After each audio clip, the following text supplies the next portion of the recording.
To the story now, Police Minister Bheki Cele is in KwaZulu-Natal today. He'll engage the community of Harding. Residents in the small town live in fear as killings are on the rise in the area. eNCA's Nqobile Madlala is in Durban for us and joins us this morning. Good morning, Nqobile. Perhaps can you give us a sense of the extent of criminal activity in the area? Well, Mfundo, from what we have heard from the community, they're saying that there's quite a number of shootings that are happening in the area.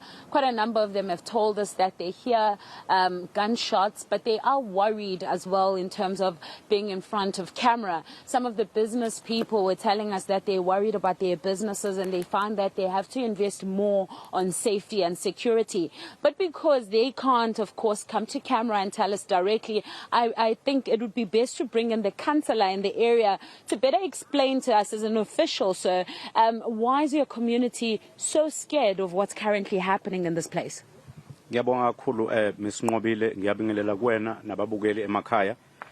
Mhlambe engingakusho dadwethu Nqobile, into edala abantu besabe nokuza ngaphambili. Icrime ithanda basezingeni eliphezulu la emzwa wabantu eHarding.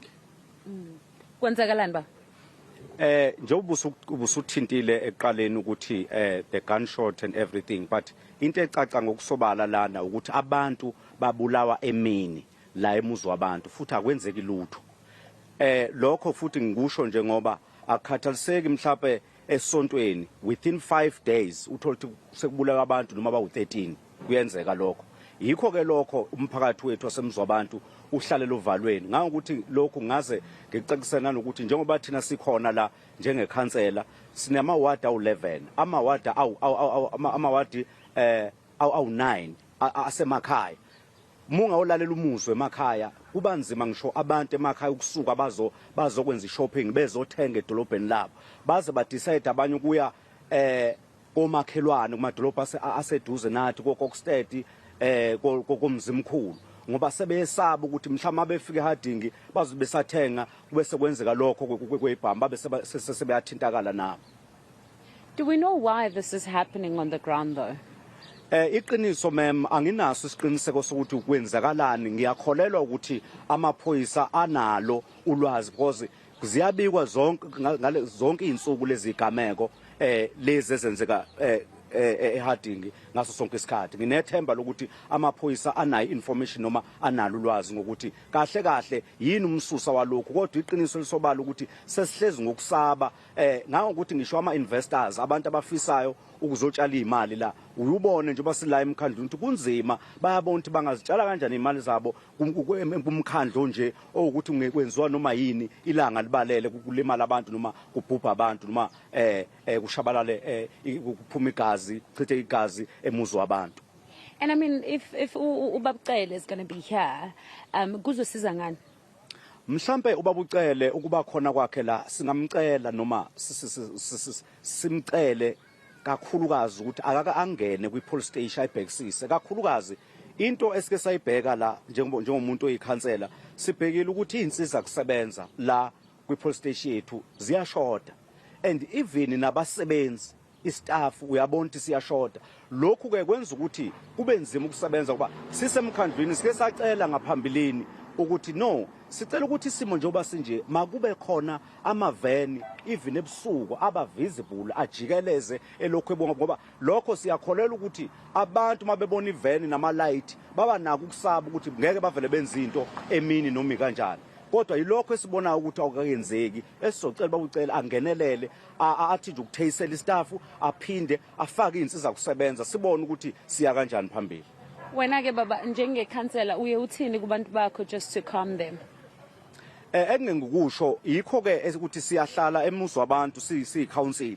Lokhu siyakusebenza siyeza kwi-police station sizo kuma station sikubike sicela ukuthi bafowethu sicela sisebenzisaneni kuzo zonke izimo ezenzakala ukuze umkhandlu wethu noma indawo yethu yaseHarding ibe safe. Lokho nje isikwenza ngaso sonke isikhathi siya kumaphoyisa siyobeka phansi nabo bayazama. Yikho lokho ngisho ukuthi kahle izinsiza kusebenza ziyashoda futhi nestaff kuyabona ukuthi siyashoda because uzoqaphela ukuthi emaphoyiseni khona abasebenza emini kukhona abasebenza ntambama noma late. So lapho ubona ukuthi abenele laba bantu amaphoyisa nje ambalwa so lokho kwenza umsebenzi ube nzima ukuya phambili.